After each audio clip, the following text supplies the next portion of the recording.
আজকে খাওয়া দাওয়া নিয়ে চলে এসেছি। গামলায় আছে ভাত। আজকে ভাতটা সকালবেলায় হয়ে গেছে, দিদি বসিয়ে দিয়েছিল।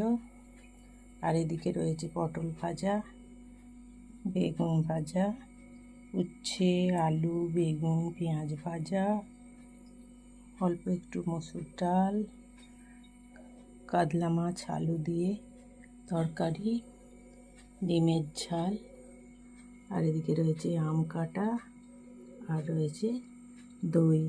আজকে দুপুরের এইসবই খাওয়া দাওয়া হবে। আমি এখন ভাতটা বেড়ে নেব। এখন আমার ভাতটা বাড়া হয়ে গেছে। ভাত, এখানে দই, মিষ্টি দই, উচ্ছে ভাজা, পটল বেগুন ভাজা, আর এখানে হয়েছে কাতলা মাছের কালিয়া, আর আম, আর ডাল।